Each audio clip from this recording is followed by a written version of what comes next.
Rizwan, we've been working together for more than 15 years now, adopting this people-centered approach that is really dear to our work and the center of it, representing our values and mission. We started being a sphere focal point, then we ensured that we would encompass other standards and commitments. How do you see this holistic joint approach taking shape today?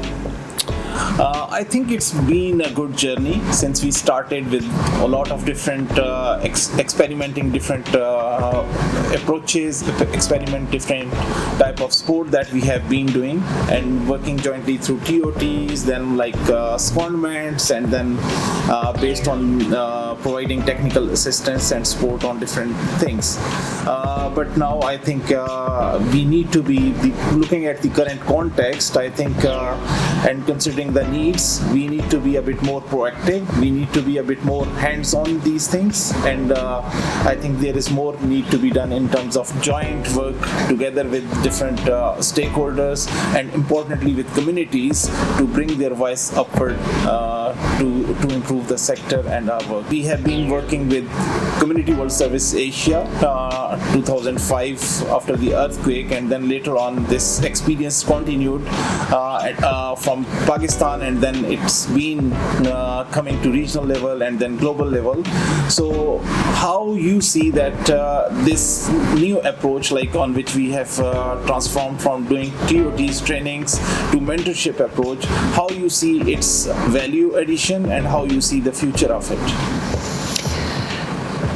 We believed in capacity building and capacity building overall through the cascading approach, through the TOTs, etc., through training of all actors involved in the humanitarian and development response is still promising.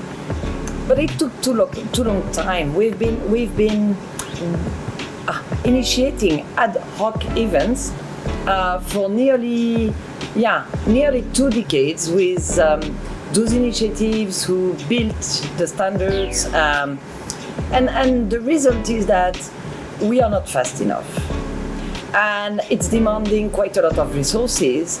And this mentorship approach is not only more agile, flexible, and adaptive to context, it is also much more value for money oriented.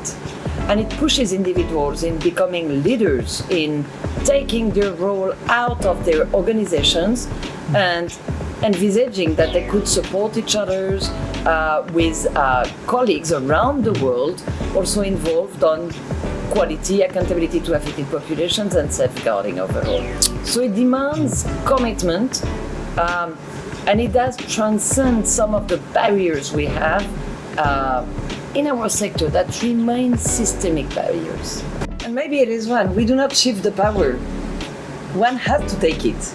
And what we've seen in the room this week, in the training room, is that yes, we had 35 people willing to take the power and to be leaders in implementing what we have already in terms of theory. We have more than enough. Yeah. In terms of theory and commitment, standards, etc. We just need to go now through applying.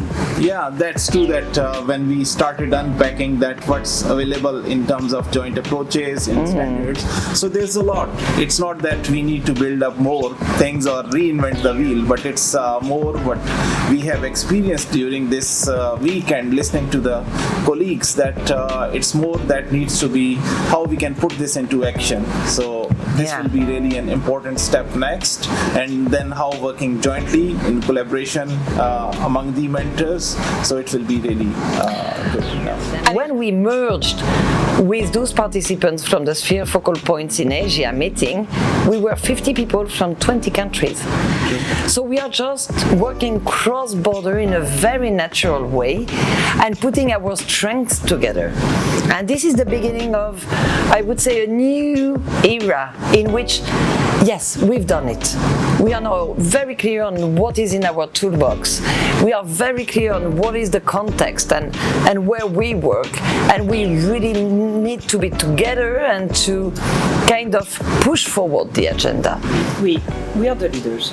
On quality accountability to affected populations and safeguarding, we are the ones responsible to implement, to apply, to voice what we are witnessing. We cannot continue saying that we are learning from the past, that we are failing from using those lessons learned. No, this is too much. Now it's really time for us to stand up and say, okay, we have this in our hands. We know how to apply. It's not easy in the context in which we work, but this is why we are involved as humanitarian or development actors. It's really important that we self-assess ourselves and embed these different tools in our project cycle approach, as well as looking at how we can bring the community voices more on board so that they can hold us more accountable, and we are still putting them up on front. And we go beyond what's being done and beyond what's being discussed. We don't need more tools, but we need that how we should be practicing these tools. It's really important and key at this stage.